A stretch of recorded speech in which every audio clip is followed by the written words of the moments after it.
Good morning, everybody. We are finally live. We are starting a little bit early, and we apologize. I just want to take a moment as we get started. Thank you for joining us, whether you're on streaming or here at Unity of Springfield.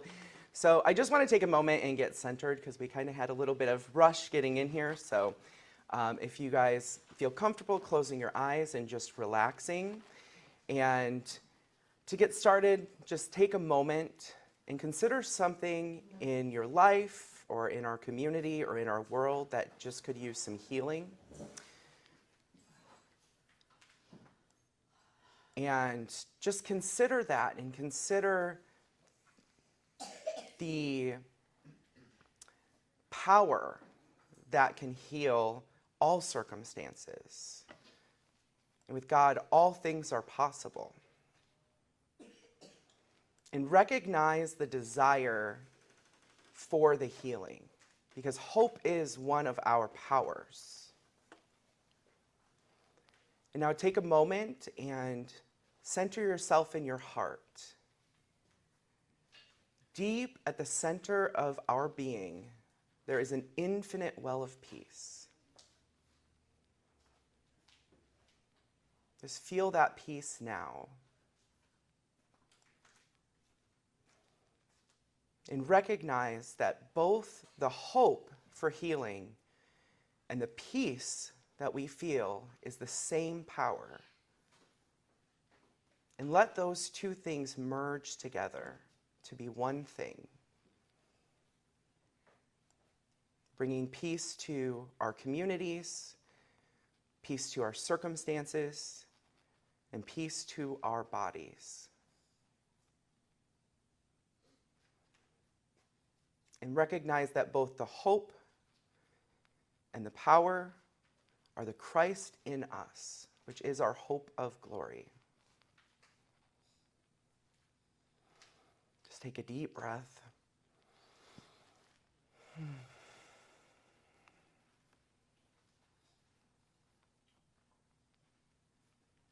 And just say, this healing is already in process.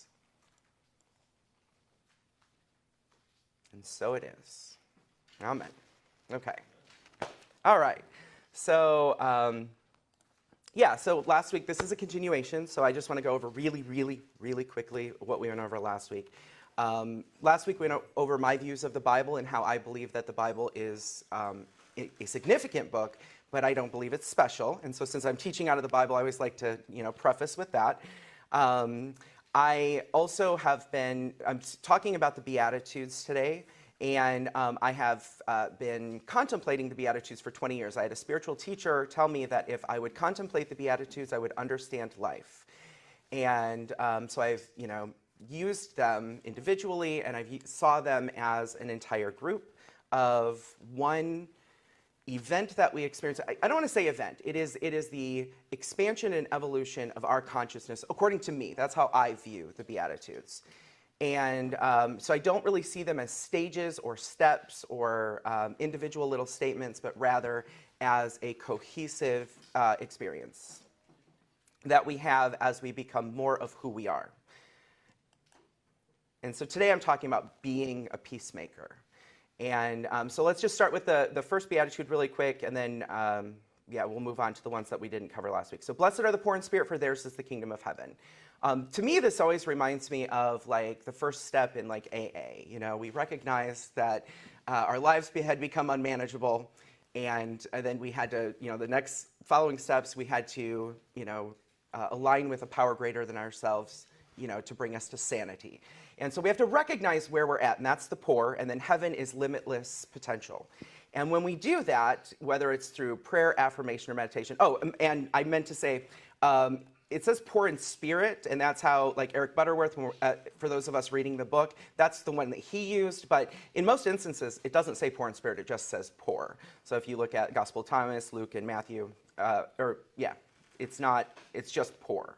So it's recognizing that it's opening ourselves up to the infinite rather than viewing the world through limitation.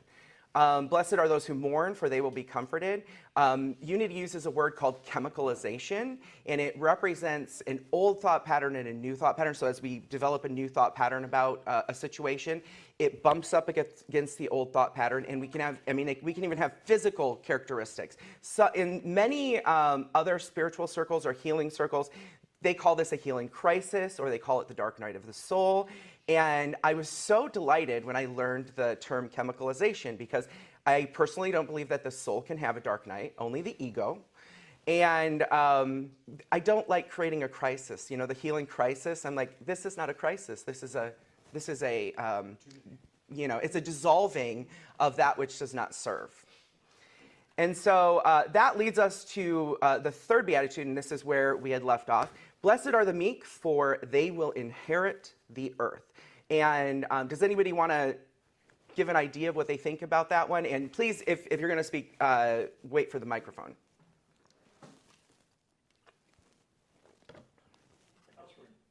Okay.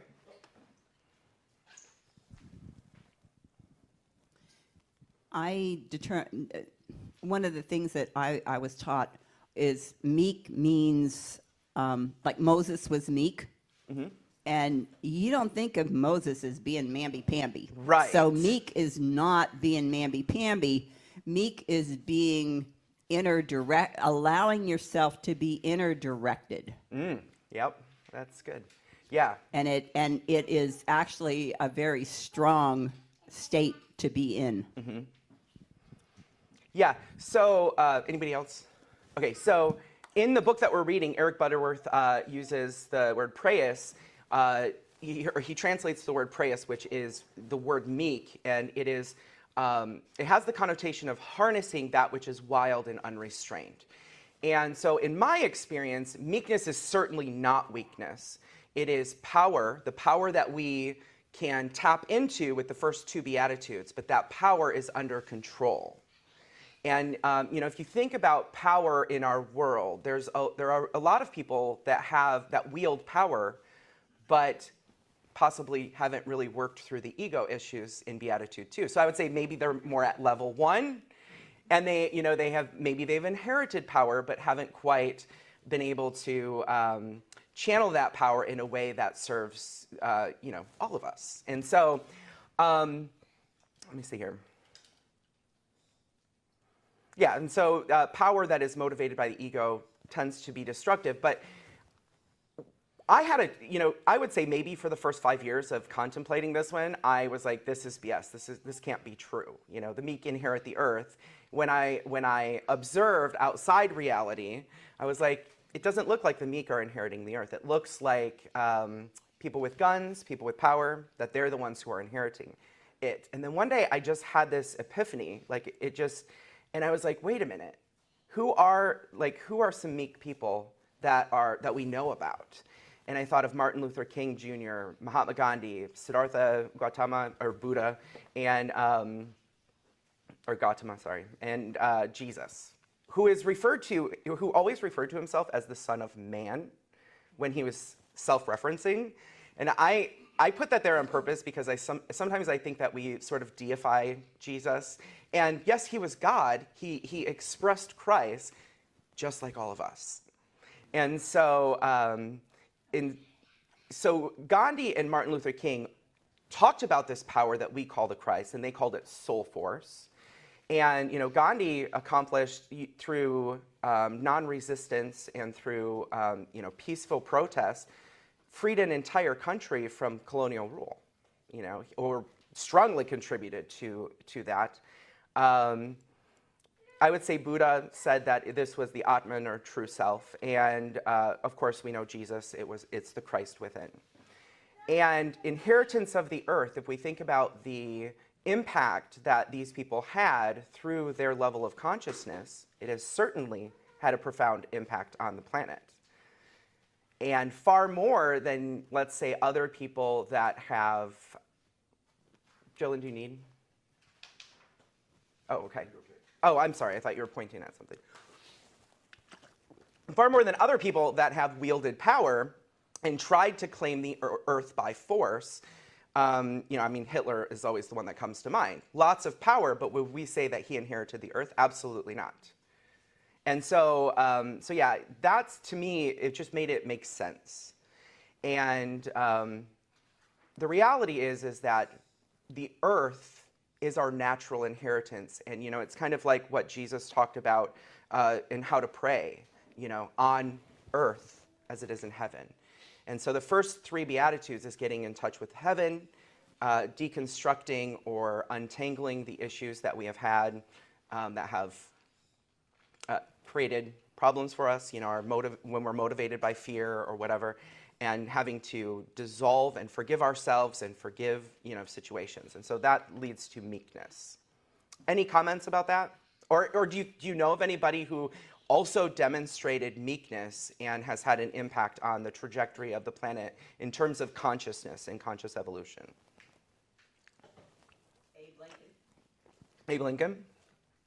Thich Nhat Hanh. Yep, Thich Nhat Hanh. Yeah. All right. We might get through these really quick then. All right, so give me just a second here. Maybe Winston Churchill. It's so funny, I quoted Winston Churchill. I sent a quote to the people I'm working with from Winston Churchill, and I would have to agree with that as well, in many ways. I don't know if I'd agree with him politically always, but yeah. Yeah, but that's just, So with meekness, I kind of wanted to discuss again how we access these stages or these steps, because, I think our tendency is to always want to find the 12-step program, which I love 12-step, don't get me wrong, but to find the checklist. If I just do these things, my life will be better. And I really wanted to touch on meekness is developed through prayer, like affirmative prayer and meditation. And when we do that, we have an impact on the world around us. We all want the world to change, and we all want other people to change. We all have a list of things that, we could fix if we just had enough power to do so. But the reality is that the only thing we can do is change ourselves.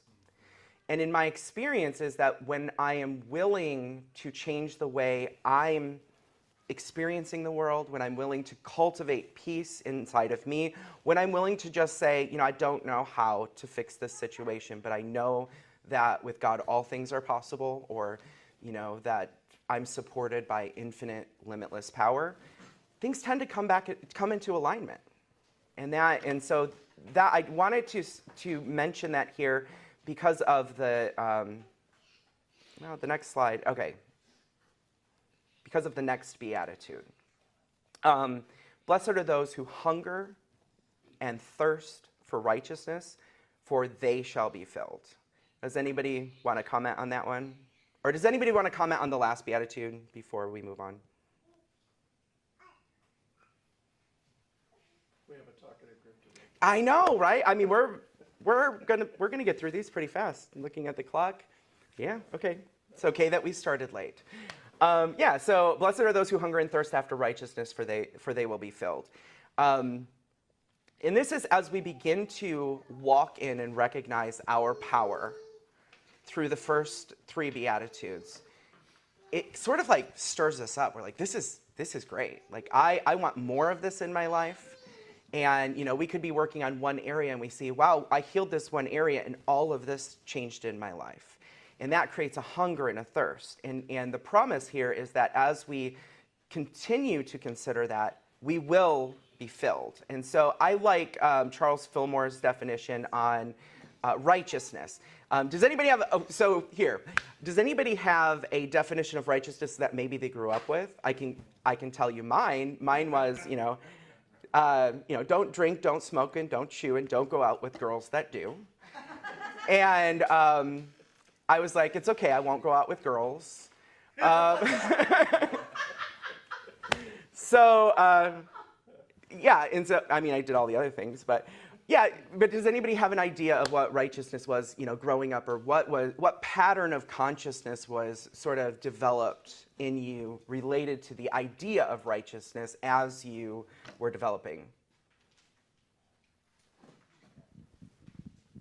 I didn't so much get this from church, but I got it from observing people in the media and stuff that usually when I heard that word used, it was kind of yelled at somebody who they thought that they were judging as doing something wrong.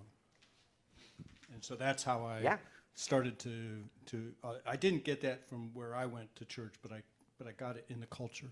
Yeah. And it is kind of like, we look at righteousness as this idea of right or wrong, good or bad. And I love Charles Fillmore's definition from the Revealing Word. It's a state of harmony established in consciousness through the right use of God-given attributes. It leads us directly to eternal life.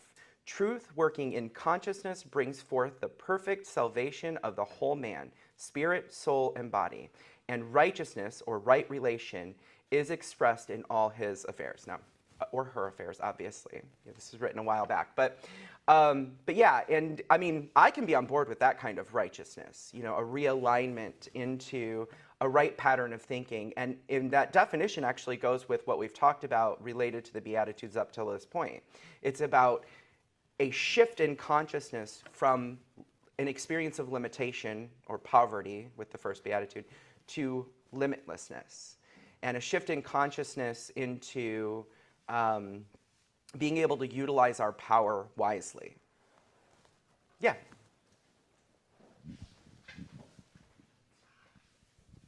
Oh, I grew up with my neighbors being 6 miles away, and parents that were both of their parents were Christian Zionists. And I don't, I'm sitting here going, righteousness, do I even have a concept of that? And I think the closest thing that I had to that kind of consciousness would be to eliminate error thinking. Mm-hmm. Because in Christian Science, everything is if it's not harmonious, it's error thinking. Mm-hmm. It's thinking that's not in alignment with universal beingness, I guess. So it's really interesting because I really didn't, I must have been probably 18, 19 before I ever even was confronted with that as being something that, so I have a totally different, it's interesting trying to look back in your memory and go, well, what did I think? And that was the closest I can come, is to correct the error thinking. Mm-hmm. Yeah. And I think that that's exactly what Charles is saying here related to righteousness. And to me, that's what this particular beatitude means, is that as we begin to work through those first three patterns, or as we evolve within the first three patterns, we want more of this. And we recognize, righteousness is not the, don't you do that again, or it's not those behaviors that they're like, it's not behavioral. Behavioral patterns, as we evolve our consciousness, change naturally. That's why, like in 12 steps, seeking a higher power to restore us to sanity. We can't just restore ourselves to sanity. It's in alignment with what we call in Unity heaven, which is within us already. Yeah, go ahead. So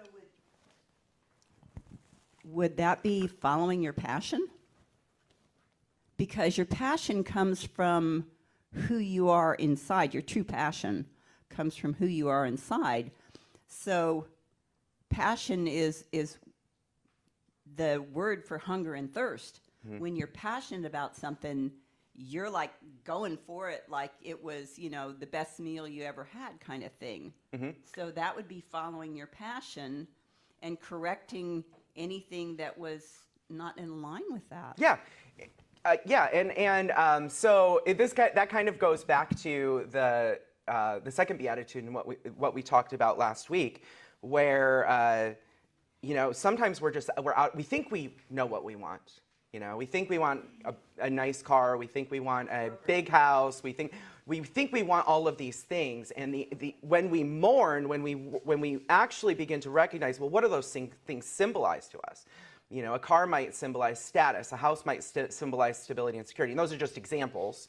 But allowing ourselves to sort of untangle all of the things that have been programmed into us aligns us with our actual desire, and our actual desires, our innate desires, come from our higher self. And the reality is we could get the big house, we get the nice car. There's nothing wrong with those things.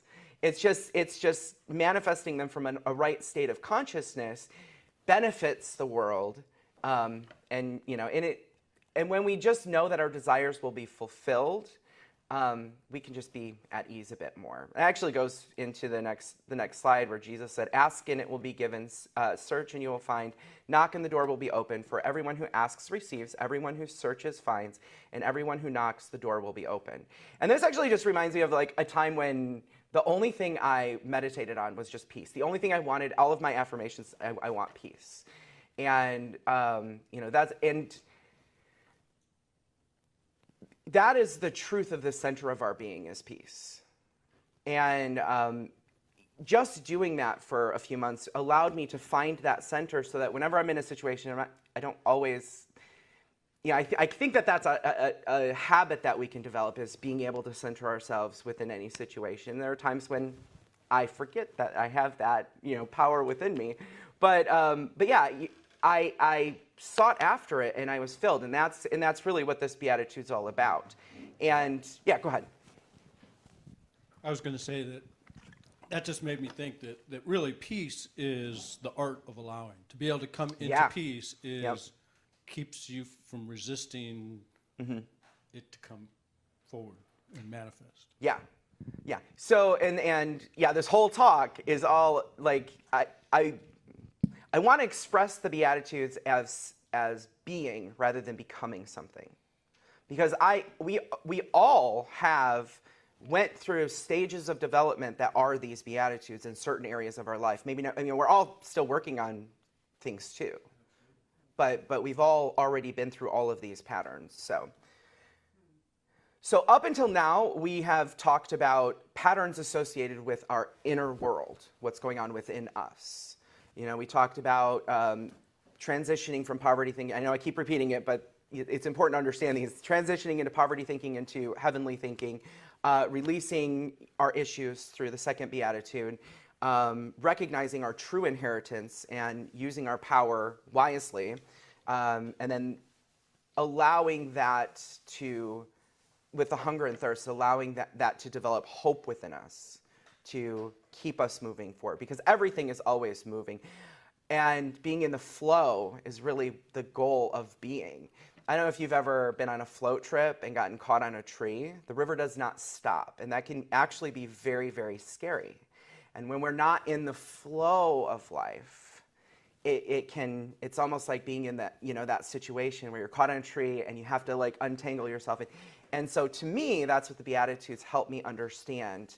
And through prayer and meditation, I can sort of gauge, okay, so I'm working through this pattern, you know. And so the first are all about my own just my own consciousness, forgiving myself, letting go, all of that. The next one is about letting go as well. Blessed are the merciful, for they shall receive mercy. This is the first pattern that is outward focused. I guess inheriting the earth is kind of outward focused, but it's really about our state of consciousness. Meekness is the pattern. This one is like in relationship to the world around us. And so to me, this is the Beatitude about forgiving others. And not just forgiving others, you know, 10 years after the experience happens, but, you know, the one, if you think about the story of Jesus when he was being murdered, while he was being murdered, he said, "Father, forgive them, they know not what they do." And being merciful, after we've worked through these patterns, it's easier to be merciful. When we've forgiven ourselves, it's way easier to forgive others. Because forgiveness, well, actually, that's my next slide. Louise Hay, forgiveness is recognizing that everyone is doing the best that they can with the wisdom and understanding that they have. This is not trying to justify somebody's poor behavior. It's definitely not letting somebody continue to hurt us, because that's not loving. You know, I think the reason why the first four are primarily inner focused is because that's where our power is. That's our power to also say no. And then we can move into the actual forgiveness, where we're not just pacifying another person. We're not just, say that again.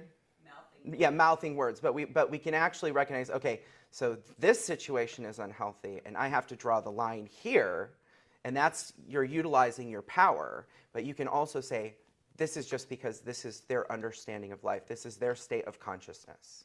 Does anybody want to comment on forgiveness? I mean, forgiveness is one of my favorite things to talk about, so.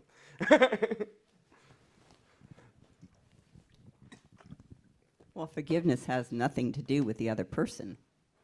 It has to do with whether or not you're going to hold on to that burden and carry it around and let them have power over you through your allowing that to.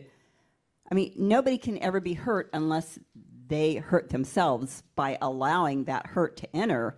And so that's what forgiveness is releasing yourself from that burden. And it doesn't have anything to do with them being justified or unjustified with what they did.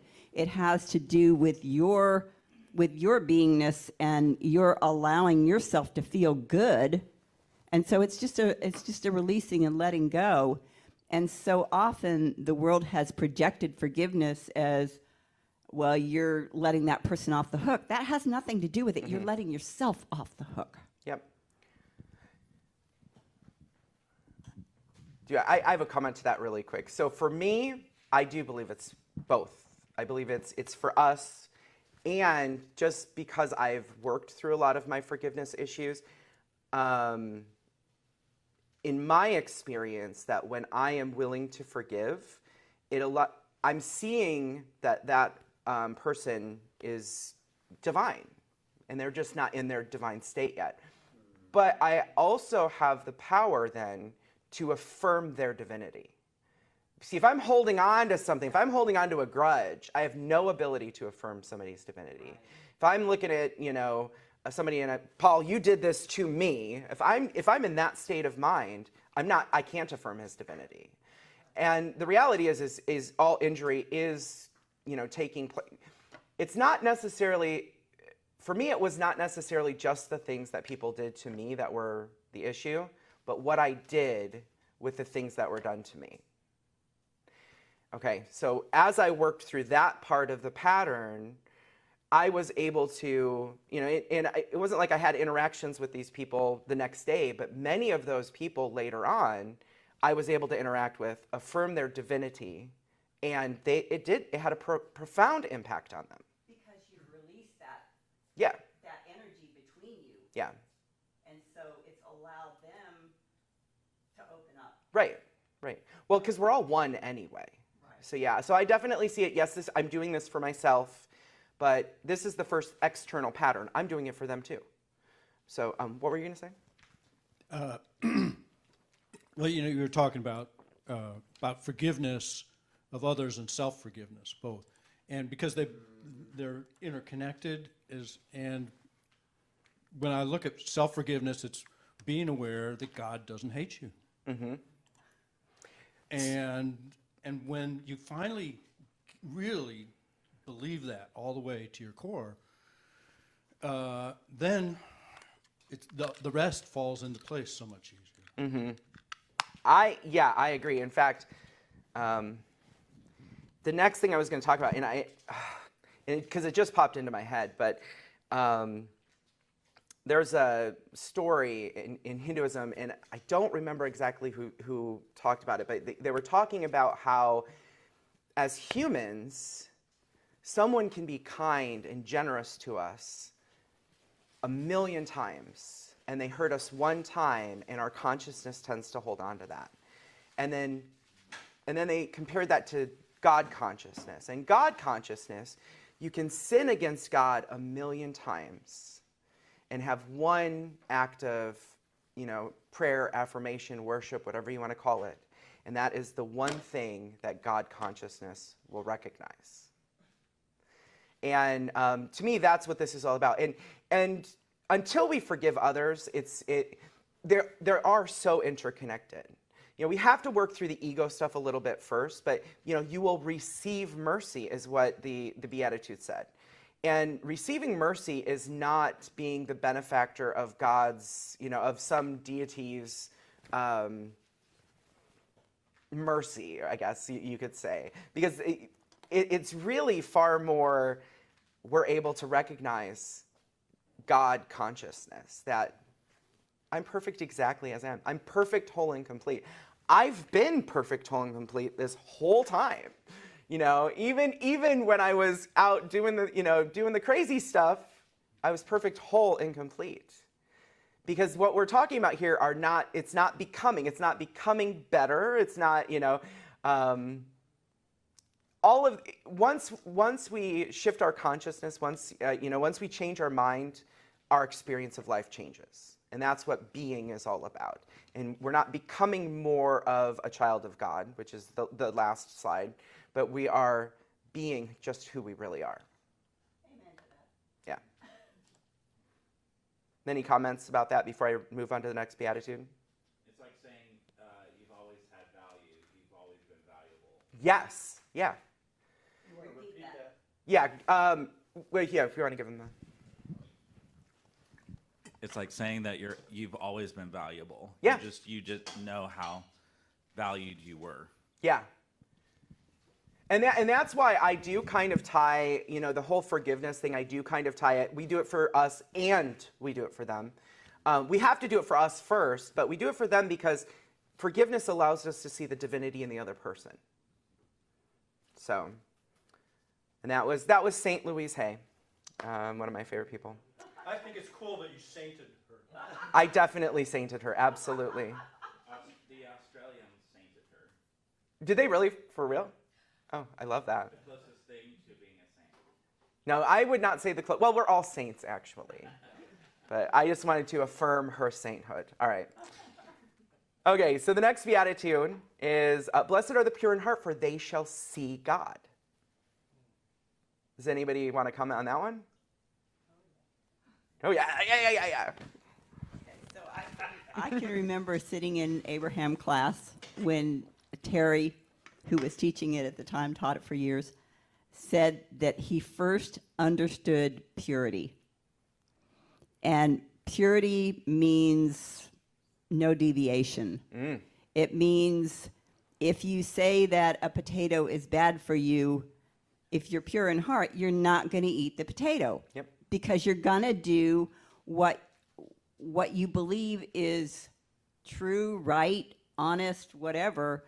So you're not dividing your thoughts. You're not saying, oh, I'm going to eat that chocolate cake because it's so good, but it's so bad for me.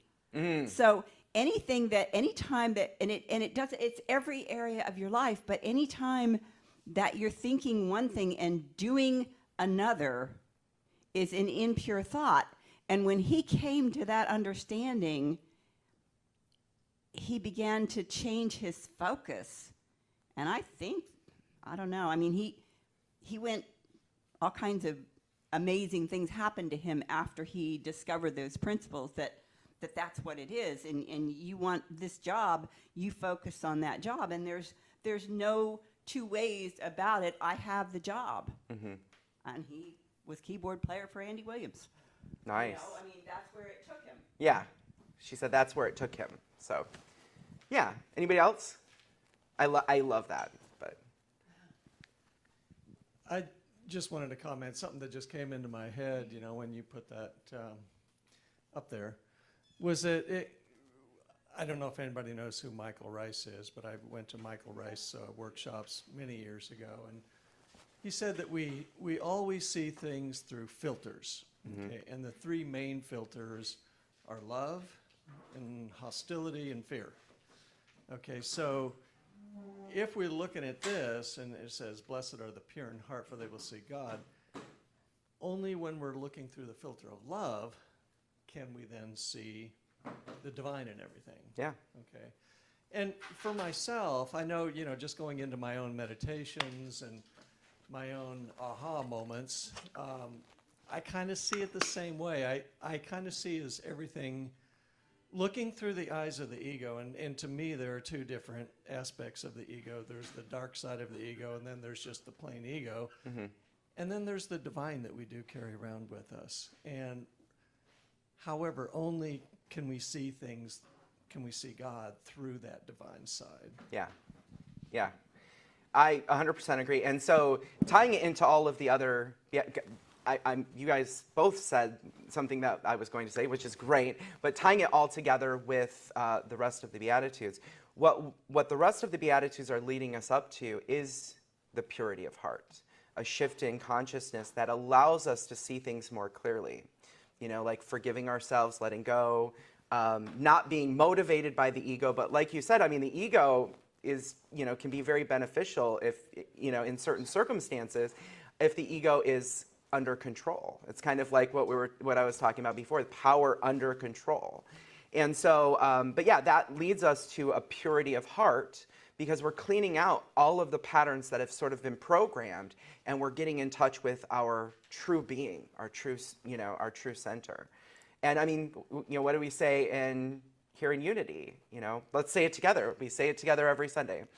There is only one presence and one power in the universe and in my life, God the good, omnipotent. So that's it. And I mean, we say it, but we can see it when we're open, when we don't have all of the barriers, when we don't have, and again, with the Beatitudes for me, I don't necessarily know that the goal of our evolution of consciousness is just all at one time. It's a process. There are areas in my life that I'm really firm, I'm really good with this particular area, and there are other areas I'm still working on. And I know St. Louise Hay was one of my teachers, and she talked about how the goal is to be in that state of righteousness all of the time. And near the end of her life, she said, I'm about 80% of the time there. And I saw her create miracles like you wouldn't believe. She would say something, bam, something would happen. And I'm like, it was astonishing. And so, and she was only there 80% of the time. So it's okay not to be there 100%, and we can still have an impact. Clay? I see a correlation. I belong to Alcoholics Anonymous now, and there's a strong correlation within that teaching that you're talking about, staying in conscious contact with your higher power. Yeah. It is shot through with that, and that is honestly the only way that it really works, because you do get out of ego. You can't be 100% in ego and be 100% sold out to a conscious contact with your higher power. Yeah. It's impossible to happen because, those two things can't reside in the same space. So I never thought about it before, but I see now that the Beatitudes have I guess maybe I knew that they had such an influence on Bill Wilson that enabled him to use some of these same teachings within the big book of Alcoholics Anonymous. We have, it's really so easy for me anyway to compartmentalize things and not see the correlation between one area of my life and another, but I appreciate the ability of your teaching to show me that. Oh, thank you. So there's a gentleman named Bernie Siegel. He's written some books. He's a really cool guy. If you want to look up his books, I'd recommend them. And there was a time when I was deconstructing my religious past, and I was experiencing a lot of chemicalization. I was a mess. Matt and I often call that the dark times. And Bernie Siegel, and this is just a comment to what you were saying, but my therapist said, I think you should call Bernie Siegel. And so she gave me his phone number, and I called him up. And I don't know, I don't really the conversation was pretty much just me being a mess. But he listened and he said, "What religion did you come from?" And immediately I was not a mess, because he's a Jewish man, but he also had experiences in a very rigid religious system. And the pattern in my consciousness was Christianity was right. It was the only experience that was, and it shifted my consciousness. And then we started talking about, so when we're talking about religion or we're talking about spirituality, look for the similarities. Don't look for the differences. And, Bill may have been influenced by the Beatitudes, or he may have been influenced by his own state of being, working through these patterns, because these are universal patterns. They're innate. Yeah, and they're inside of us. That's why I'm like, this is not a step program. This is a program.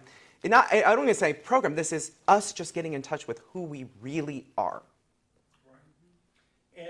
And really, Yeah. I've studied the 12 steps a lot and worked them in my own life too. And even though it's laid out in steps, it's really one builds on the others. That process. It's not one. It's not like, okay, you're so far because you got to that step. Yeah. I mean, almost everybody relapses on the fourth step over and over and over again until they finally get through the other steps, because it's a package deal. You can't just do 11 of the steps and think that you've done it, and it's like the Beatitudes, it's all one process. Yes, and I 100% agree with that. And I love the 12-step program. I think, it has benefited my life tremendously.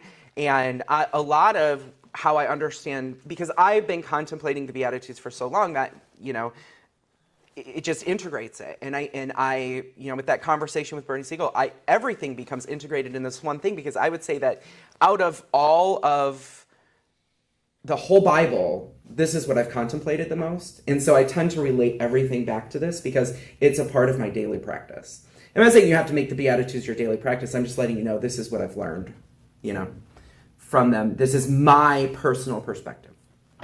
So, and I love all of the other perspectives. In fact, I love it when, reading New Thought books and I come across a New Thought book and the Beatitudes are in it. And they're in a lot of the New Thought books. I get really excited, because I'm like, will I see something new? Will I see a different, side to this? And it's so funny to me, though, because everyone always sees it as these are individual experiences. And I'm like, yeah, but it's just one experience. It's just all being. It's all consciousness. So, yeah. Let's see. I accidentally went back a slide. So here's the real goal of the Beatitudes. It's blessed are the peacemakers, for they will be called the children of God. Anybody want to comment on that before I jump? Yeah. If you're not a peacemaker, then what are you? Yeah. A troublemaker. Troublemaker.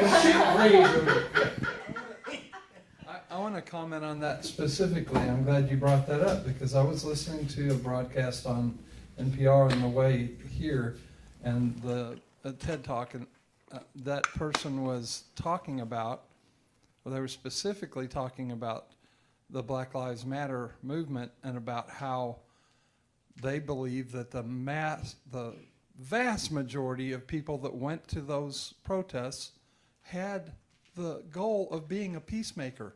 Now, of course, they weren't saying nobody threw rocks and broke windows. Some people are going to do that at that kind of, some people are going to take advantage of that. And then, of course, they were saying that in a lot of cases, the police not only added fuel to it, but even added fire to it.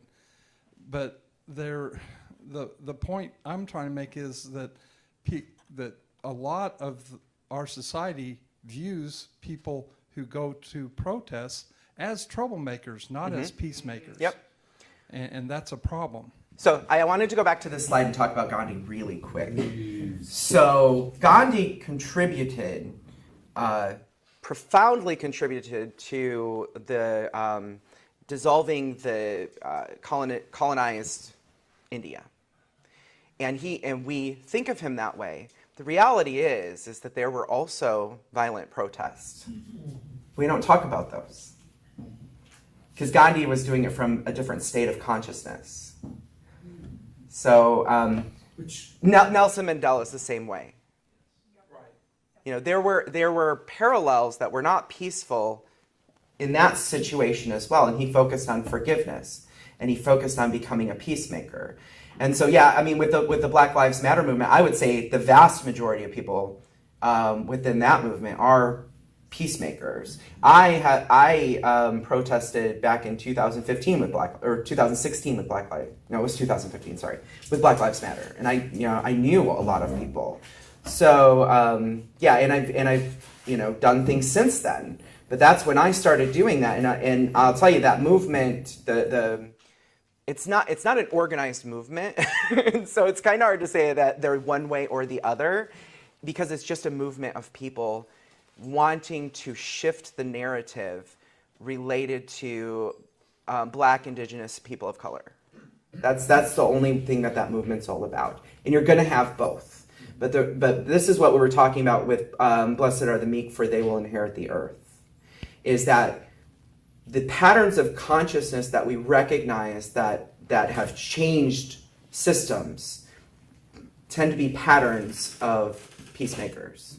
Think of Winston Churchill and that situation as well. So anyway, so going back to where we were at. So you are already a peacemaker. You have now. I would not say that I'm universally a peacemaker at all times, in all situations, but there are patterns within my own conscience. For example, religious deconstruction. If you just send somebody to me that has a fear of hell, or if they're an LGBTQI person and they are terrified, that God does not love them, I have the ability, because I've worked through those issues so much in my own life, I am a peacemaker in that area. And I could have a 20-minute conversation with somebody and all of a sudden they feel calm because I carry a certain vibration and energy that has an impact on people who are dealing with that. Same way with Bernie Siegel and what he did for me. He worked through that and had the power to have an impact on my life. And we're all already peacemakers. A lot of people think that they have to wait to be perfect. Oh, no, not that slide yet. Think that they have to wait to be perfect to make changes. To help people, and that is not the way that it works. I switched to the wrong slide where we're at Peacemaker, but this is the goal for all of the shifts in consciousness that lead us up to this point. And you are already a child of God. And so what I was going to get at too is that they will be called children of God. And that's all of those people on that list of inheriting the earth. We call them children of God, especially Jesus. I mean, Jesus, so much so that he's been deified. That always reminds me of when I was working a lot with developing West Shore Pride and creating an intentional community back in Michigan that was supportive. I worked with a lot of Christians who were... they were just still kind of figuring things out, and they kept saying, "You're a Christian." I said, No, don't call me that. I'm not a Christian. But to them, they were just saying, they recognized I had the ability to make peace related to the patterns of religion that they were dealing with, the patterns of religion that they were dealing with their LGBTQI children, or the patterns of religion that they were dealing with as an LGBTQI person. And so they were like, "Oh, you must be a Christian." Like, no, I am just expressing consciousness. Now, here's the thing. I don't like that label because of what that label means to so many people. And but what I prefer is I follow the Christ within me as best as possible. And so we have two people. I just, real quick, what you said reminded me of what Gandhi said at some point. I believe this is true, that he said about the Western religions. He said he really liked this Christ, but he didn't really care much for the Christians. Yeah. Just quick, one of the Understand things that. when I fully felt what peacemaker meant was when it was contrasted with peacekeeper. Because a peacekeeper is trying to mold from the outside, and it never works. And when I realized the difference between the keeper and the maker, it made me go deeper into what a peacemaker is. Yeah. Okay, we are almost out of time, so I have 2 more slides. All right, so this is also why this last Beatitude is also why it's not a step program, because no one would ever take steps to get to this part. Blessed are those who are persecuted for the sake of righteousness, for theirs is the kingdom of heaven. Where does that lead us back to? The last part of that leads us right back up to the first. It leads us back to limitless resource. And so many people, persecution now is a little bit different than in those days. They would crucify you. Thank goodness we're not doing that at the moment, right? Let's hope that we continue. At one time I was freaking out because we had an event. I don't know if this microphone is working right. I think it's behind my shirt. Okay. We had an event, and we had a lot of people coming or posting on our event saying, we're going to come and harm you. And it was, because there was a lot of resistance. And so I talked to a lot of the people that I knew were going to be there, and I just said, stand behind me. And I was terrified, of course, because of some of the things that were being said, but I was just like, stand behind, what are they going to do, And so many people are just afraid of being the peacemaker, and they want to be the peacekeeper. And I'll tell you, I work with a lot, or I did work, I live in Springfield, I don't do this as much, but I worked with a lot of allies in in our community. And it's so interesting to me to observe allies, because there are actual allies, and then there are people who think they're allies. And the people who think they're allies come to our events, and they're like, we love you, we support you, and all of that. But then they have 2 Facebook pages, one for their conservative friends and then one for us. And they have, and then they don't ever speak up if somebody is saying something against, LGBTQI people. It's like, that's what this is all about. This is about, as we raise our consciousness, we open ourselves to limitless resource, and we can stand up without fear and say, stand behind me. I can't say without fear, but at that point, I recognized the power that was supporting me. The Christ within me was supporting me. And so, so it wasn't like all fear went away, but it was like, I think the ego is always going to be like, yeah, but you could die, It's like, I don't think it's my time yet. So, does anybody want to comment on the persecuted part? I just think that often, maybe all the time, people who stand up for the truth, stand up for what we would consider that, quote, God would want us to do, there's going to be so many other interests that are going to try and push us down all the time. Yeah. And that's how I see this. Yeah, absolutely. Well, and so many people are like, well, what are the neighbors going to think? If I have a trans flag up, what are the neighbors going to think, It's like, well, who's living your life? Are you living your life for your neighbors? I mean, for real? Something bad might happen. But someone could pass that house, and I'm talking about allies here, people who say that they're allies. Someone could pass that house and be like, oh my goodness, somebody sees me. I'm not alone in this. And, going back to Michigan and driving through and seeing trans flags, Black Lives Matter flags, and pride flags all over the place, I was like, oh my goodness. Kids growing up in that area that I grew up in are not going to have the same experience, simply because you can't go anywhere in that city now and not know that there's at least one person that supports you. So, yeah. So anyway, so it's okay. And it's okay for the ego to be like, you could die. But I remember I was meditating one time, and I really thought, oh, this is a possibility, because there were a lot of people commenting on one event. And I'm like, ooh, this is going to be. And protesters did show up, but we were all safe, thankfully, because the resources of heaven were flowing through us. And I think they're more frightened than we were, actually. I was meditating and I felt Jesus whisper in my ear, I already did that part. Cool. And I was like, because we're not hanging people on crosses anymore.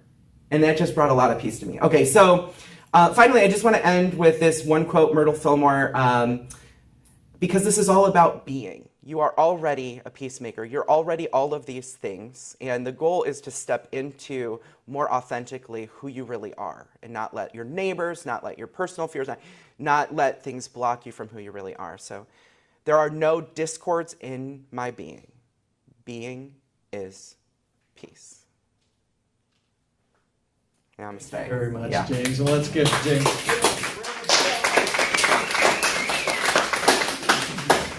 Thank you for that round of applause. Yeah. I love that. Being is peace. This is the shortest page of announcements I've ever seen. It's pretty amazing. Okay, did anybody come last night to the, John was here. Oh my gosh. I got home last night. I went up to Unity Village last night for a conference and came back home, and she was just like, oh my gosh, you should have seen the amount of kids and families, and that was because of James. James had put that out there, worked that up for us, and we literally had hundreds of people coming through our church last night, and it was phenomenal. It was phenomenal. So I can see that we're going to probably need to have boxes of little treats for those little ones that come through. So. Okay, first thing let me say is we do have the basket back here. If you liked what you heard today online or in person, make sure to contribute your resources because that's what keeps us rolling here on the physical realm. So, beginning November 1st, we have a staff opening for volunteer coordinator. Lisa is supporting the community and will still be here to volunteer. And if you don't know it, Lisa is the most phenomenal volunteer coordinator, but she's got some other things that she's doing now, and we do need someone to replace her position. Please see Dee for a job description if you're interested in this paid position. On November 4th at 6 p.m., there will be a volunteer training for the Crisis Cold Weather Shelter.